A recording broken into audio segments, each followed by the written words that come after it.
Olá, criativos! Meu nome é André e bem-vindos à Fantástica Fábrica Criativa. O que você faria se você tivesse nas suas mãos uma máquina do tempo e pudesse voltar para o passado e dar um conselho para a sua versão mais nova? Se esse conselho tivesse a ver com a sua profissão, o que você falaria para você mesmo? Sendo bem honesto, eu já fantasiei sobre isso. Eu comecei esse canal do YouTube em 2016, 2017, ali no finalzinho do ano.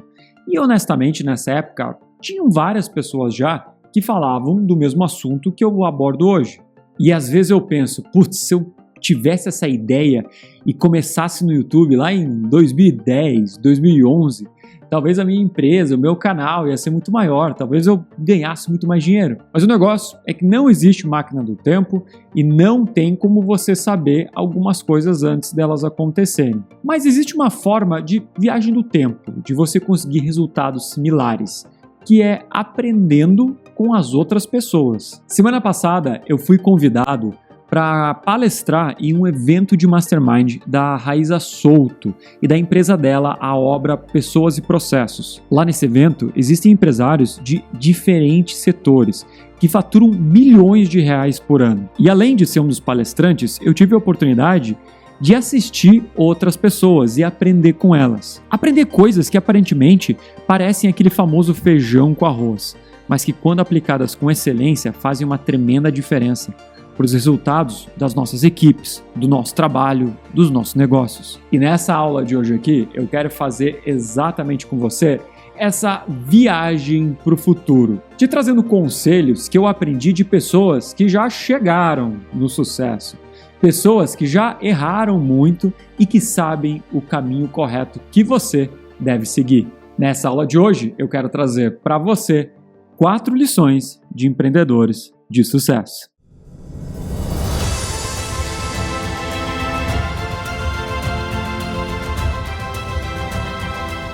Eu sou André Broto, CEO da Fantástica Fábrica Criativa e especialista em treinamento e desenvolvimento de pessoas há mais de 16 anos. E a primeira lição que eu trouxe para aplicar na minha empresa e que eu vou trazer para você também é que planejamento é um norte, mas não é uma regra. Claro, se você não tem nenhum tipo de planejamento, isso gera paralisia em você e paralisia nos teus negócios. A ansiedade, ela é causada pelo excesso de opções. Então imagina que você se perdeu no deserto. Para onde você vai? Você não tem a mínima noção. Você pode ir para o norte, para o sul. Será que para lá tem uma cidade? Eu não sei.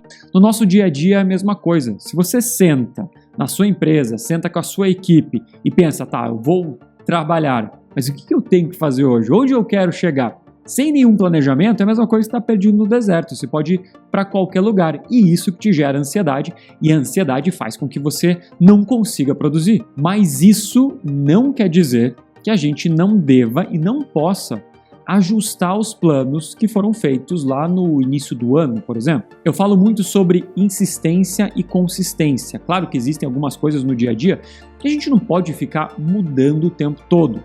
Porém, durante um ano, por exemplo, existem coisas que mudam, cenários econômicos, às vezes você perde uma pessoa na sua equipe e insistir em algumas coisas só porque estavam nesse seu planejamento inicial, porque você tem que ter essa consistência, muitas vezes pode parecer burrice. E é por isso que o que a gente tem que fazer no nosso dia a dia é traçar sempre pontos de reavaliação desse seu objetivo, dessa sua meta. Eu até dei um exemplo esses dias na academia onde eu frequento. Uma das pessoas que trabalha lá na área de sucesso do cliente me perguntou se eu estava contente com os serviços da academia e o que eles estavam oferecendo para mim. E assim, não é uma academia barata, então eu espero por um serviço mais premium. Só que eu já estava lá há mais de um ano e em nenhum momento um dos instrutores veio me perguntar quais eram os meus planos, porque eu estava indo para a academia. Será que eles tinham que alterar meu treino, fazer uma coisa diferente? Pois do momento que eu comecei a academia até agora, meus planos não são mais os mesmos. Eu comecei a correr. E pelo fato de eu começar a correr, meu treino vai mudar. Então eu até dei como sugestão para essa pessoa que trabalha lá dentro. Por que vocês não fazem com seus alunos, a cada 3 meses, um ponto de reavaliação de objetivo? Pega um instrutor da academia, chega para o aluno e pergunta: qual é seu objetivo hoje? Mudou lá do começo? Será que você quer perder peso? Quer ganhar massa magra? Legal, então agora vamos traçar um plano novo para você. Só que se eu simplesmente vou lá com o aluno novo na academia, anoto os objetivos dele, traço um plano e deixo isso para o resto da vida, o que acontece? Essa pessoa não vai se engajar mais, pode ser que ela saia da academia, enfim, não é algo inteligente. E claro que eu dei um exemplo para você aqui de exercício físico, mas isso se aplica também no seu trabalho, aplica para a sua empresa, para a sua ideia, para a equipe que você está conduzindo. A segunda lição que eu quero trazer para você é que se você não tem a capacidade de vender, você simplesmente não cresce. E isso serve tanto para a sua empresa, como serve para você, para a equipe que você conduz. A empresa pode ter um organograma, processo descrito, uma cultura excepcional, mas se ela não vender, ela morre. Você pode ser excelente tecnicamente, ter feito diversos cursos, pós-graduações, mas se você não souber promover as suas ideias no lugar onde você trabalha, vender seus projetos, se promover, ou às vezes se promover numa rede social, o que acontece? Seu trabalho também se mistura com todos os outros. Você é só mais um no meio da multidão. Você precisa saber também se vender. Vender as coisas que você quer passar para frente, que você quer promover. Existe um exercício que eu aplico nas empresas onde eu dou um treinamento sobre narrativa e persuasão, que é você conseguir definir qual é a sua ferramenta e qual é o seu quadro na parede. Eu sei que pode parecer confuso, mas deixa eu te explicar esse conceito. Certo dia você chega no seu quarto, olha para ele e fala: nossa, como esse meu quarto está sem graça, acho que eu posso dar uma melhorada. Vou pendurar um quadro nessa parede aqui. Esse é o seu maior desejo, simplesmente pendurar um quadro. Só que para isso você precisa do quê? Você precisa de uma ferramenta, uma furadeira para fazer um buraco, colocar um parafuso e aí sim pendurar esse quadro. Você vai na loja de material de ferramenta, chega lá e fala: moço, eu simplesmente quero uma furadeira, me vê aí porque eu preciso fazer um buraco na minha casa para pendurar um quadro, porque meu desejo é o quê? Ter esse meu quarto bonito, enfeitado com esse quadro na parede. A ferramenta, a furadeira, só vai proporcionar esse meu desejo. Trazendo isso para o nosso dia a dia, deixa eu dar um exemplo para você entender o que é a ferramenta e o que é o quadro na parede. Imagina que você quer aprender inglês. Inglês, ele é somente uma ferramenta para que você consiga algo maior. Para algumas pessoas, o quadro na parede é uma promoção no trabalho. O quadro na parede pode ser eu conseguir viajar por conta própria, ter independência. O quadro na parede pode ser eu não passar vergonha na hora de pedir um café quando eu viajar para Disney. Portanto, na nossa comunicação, quando a gente está falando com um cliente, quando estiver falando com um superior dentro da empresa, eu tenho que entender que as pessoas se interessam realmente pelo quadro na parede e não tanto pela ferramenta. A ferramenta vai ter uma importância porque ela conduz a pessoa para esse desejo dela. Mas se eu focar só na ferramenta, ela não vai ter tanto interesse pelo que você fala. Então a grande sacada para você conseguir vender ou promover algo é entender qual é seu quadro na parede e qual é a sua ferramenta. A terceira lição é entender que o excesso de informação só deixa as pessoas confusas. Você tem uma empresa e quer oferecer um produto ou um serviço, não dê muitas opções para o seu cliente. Você tem um desafio no seu trabalho, não chega para o teu superior e simplesmente joga um monte de informação para essa pessoa do que aconteceu. A melhor forma de você conseguir filtrar as informações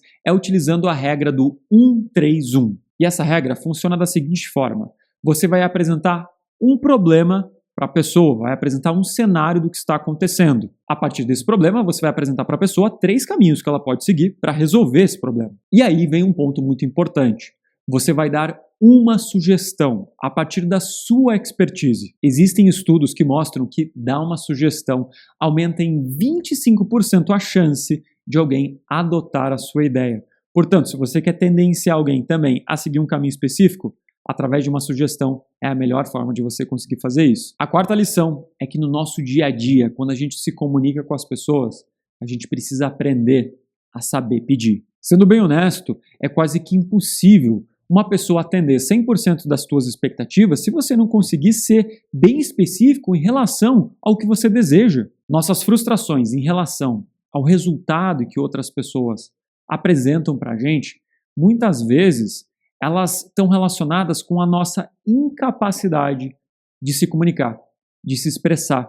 de trazer clareza a partir das nossas ideias. Para você, tudo parece muito óbvio, muito claro, porque todas as informações estão presentes aqui. Mas será que para alguém que está te escutando pela primeira vez, essa informação é clara o suficiente? Por isso, existem 3 perguntas que você deve fazer ao querer pedir algo para uma pessoa. A primeira delas é: qual é o meu objetivo de forma específica? E o que seria um objetivo específico? Não é falar, por exemplo, crie para mim uma postagem no Instagram muito boa. Mas afinal, o que é uma postagem muito boa? É uma postagem que gera muito comentário? É uma postagem que tem uma aparência que se conecta com o brand da empresa? Talvez é uma postagem que tenha muito like, que as pessoas compartilhem? Se você não for específico, não tem como a outra pessoa saber o que é algo muito bom. Uma segunda pergunta que você precisa se fazer é: qual é o resultado esperado do que você está pedindo para essa pessoa? E a terceira orientação é, sempre que possível, exemplificar aquilo que você está falando para que o conceito fique claro. Então, por exemplo, se você pede para um colaborador seu criar uma planilha de Excel, você falar que seu objetivo é criar uma planilha de Excel com todos os contatos de vendas da empresa. E talvez o que você possa fazer é pegar um exemplo de uma outra planilha que você viu na concorrência, mostrar para essa pessoa como essa planilha é, e dessa maneira você consegue também alinhar as expectativas e deixar muito claro o que você deseja que ela crie. E sabendo fazer pedidos de forma correta, você consegue economizar muito tempo no seu dia a dia, diminui muito o teu nível de estresse, o teu nível de frustração. E no final de tudo, o teu resultado, o resultado da tua equipe, acaba sendo muito melhor. Agora me conta aqui nos comentários, qual desses insights você acredita que vai ser o mais útil para você no dia a dia da sua empresa, no dia a dia do seu negócio, no seu dia a dia profissional. Se você curtiu essa nossa aula de hoje, não esquece de deixar seu like, de assinar o canal para saber sempre que tem conteúdo novo aqui na FF Criativa. E como sempre, obrigado por assistir.